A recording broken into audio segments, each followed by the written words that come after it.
Warning: the following presentation may be disturbing or triggering to some viewers. All information on this channel is provided by the local news and is public to all viewers for your own research. Viewer discretion is advised.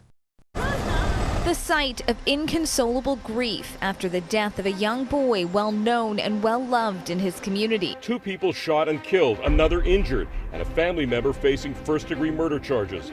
I just pray for them. Whole night was praying for them to have peace, to who passed away to rest in peace. And then she wouldn't come, so I have to rush into the house and grab the child. 15-year-old young boy, his mom, that would be my son. Today I'll be the one. Not his mom. Now his mom is crying for his son.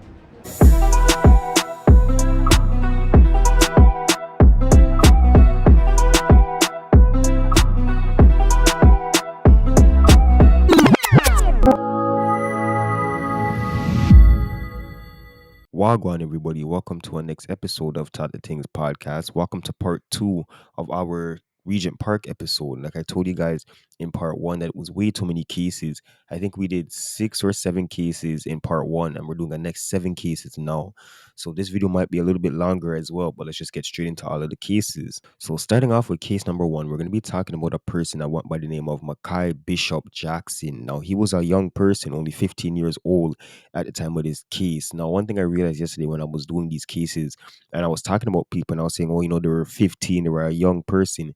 They're actually a lot more older than I am. It's just that they died in some of the cases over 12 years ago. Like the other one we did with the 13-year-old or the 15-year-old, he died about 13 years ago. So, you know, they would have been a lot older. They were just kids at the time of everything happened. Now, this was September 25th, 2018, which is crazy because he was born September 24th, 2003. So that means that the man died just a day after his birthday. Could you imagine how the family must feel?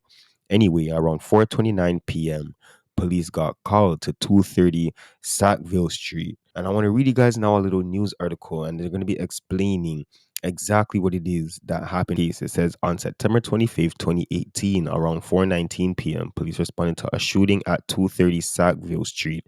The victim was discovered inside an apartment residence suffering from gunshot wounds.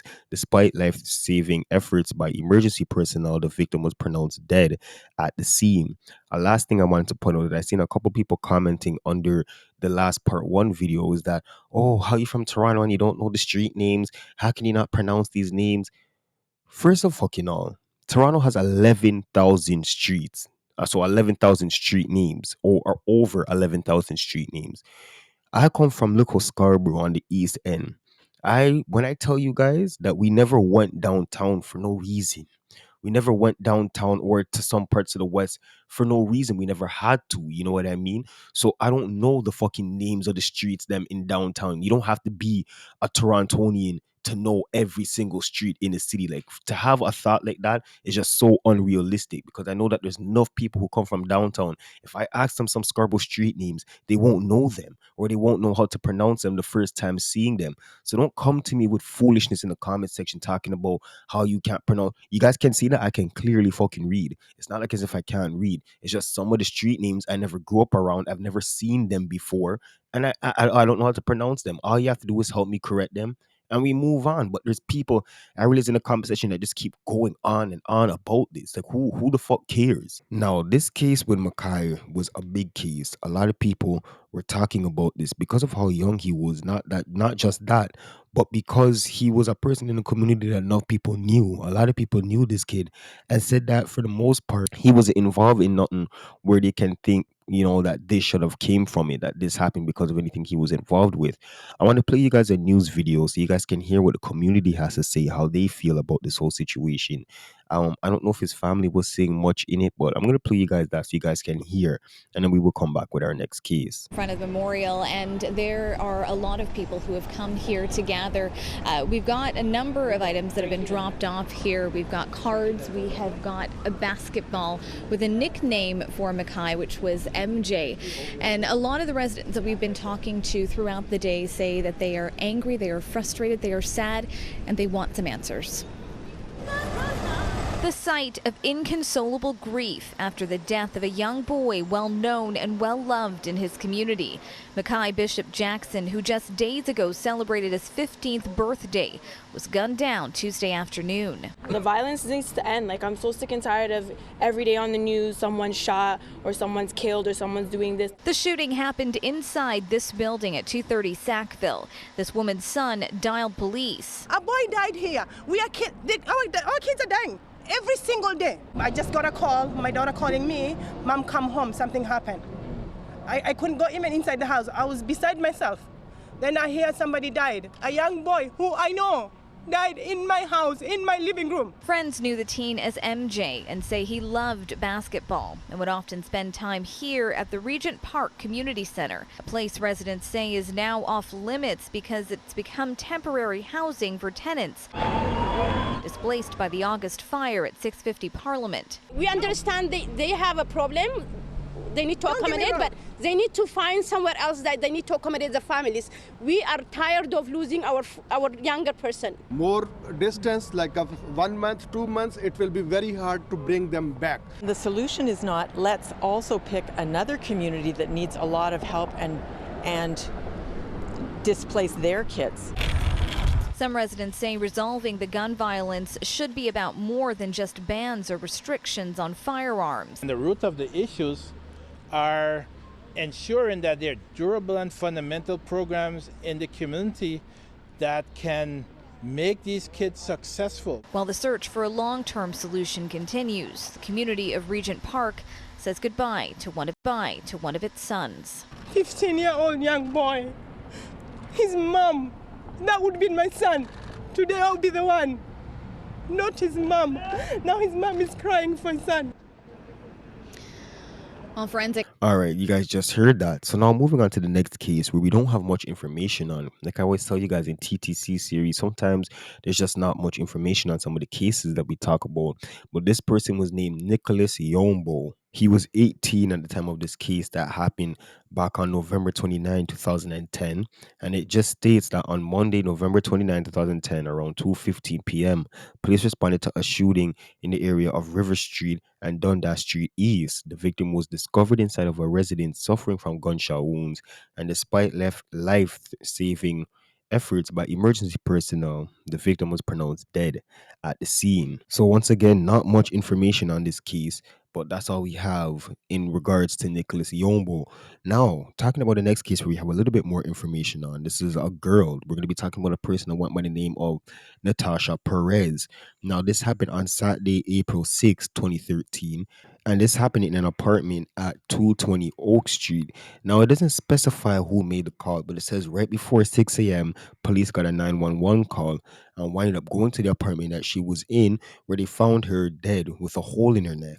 Now, the apartment that she was in was not hers. It was believed that she was staying there, but what it was an apartment of some man. And they don't know for sure if it was her boyfriend or whatever it was, but it was a man's apartment.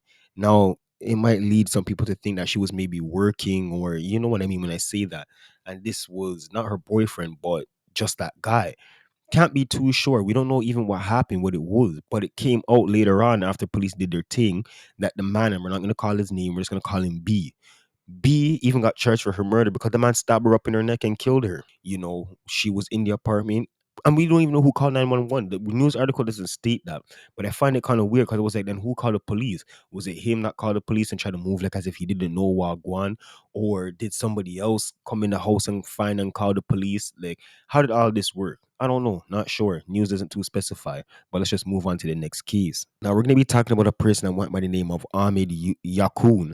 Now, this was the first homicide of the 20s. And when I say the 20s, I'm talking about the 2020s. And this was the first murder of the year 2020. So this actually had a lot of news attention. I tried to find some news videos and I couldn't really find no news clips for such a case that happened so so recently, for there to not be no form of news videos to find online. It's so annoying sometimes. On Wednesday, January 1st, 2020, about 10:32 p.m., police responded to a shooting in the area of Oak Street and River Street. The victim was discovered suffering from gunshot wounds. The victim was transported to hospital where he died shortly after arrival.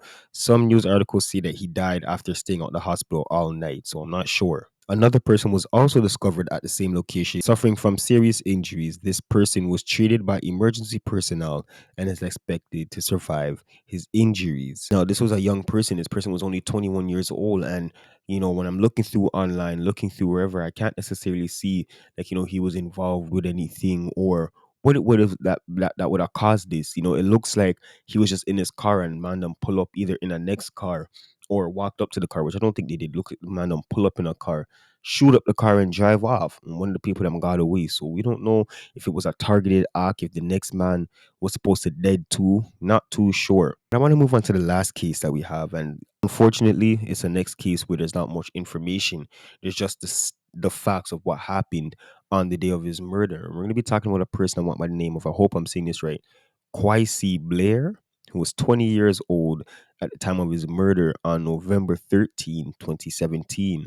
Now, reading you guys the little news clip, and this is all they have. It says, on Monday, November 13, 2017, at about 11:19 p.m., police responded to a shooting in the area of Dundas Street East and Parliament Street. The victim was discovered on the street suffering from gunshot wound. The victim was transported to the hospital where he eventually died from his injuries on December 11, 2017. So this was almost a whole month that he was in the hospital before he wound up dying. I don't know if he was like in the ICU on life support or whatever, and they wound up pulling the plug or how it necessarily went. But he died about a month later, almost a month later, which was is fuck up because once again, when you look onto the news articles or you try to look online, you don't necessarily see that he was involved with none of these things. Like a lot of cases in these areas, we can point back to why this happened because they were involved with this, they were involved with that. But a lot of the cases that we covered today, about 13 of them or 14 of them that we've covered in part 1 and part 2, how much of these cases was it just innocent people comparing to it was like niggas that are actually inside of, the street thing and there was so much enough young youths, but the young youths, a lot of young niggas are involved in stuff and people just don't know. So I just want you to let me know what you think about this. What do you think about Regent Park? Let me know what you think about any of the cases. Let me know if I left anything out. Let me know if there's anything else that I need more to talk about. I don't think it needs a part 3, but if it needs to, we can see by the comment section. You guys just let me know. We will talk next time on Talk the Things podcast. Yeah, I'm a pretty little Barbie. Got the body up from daddy.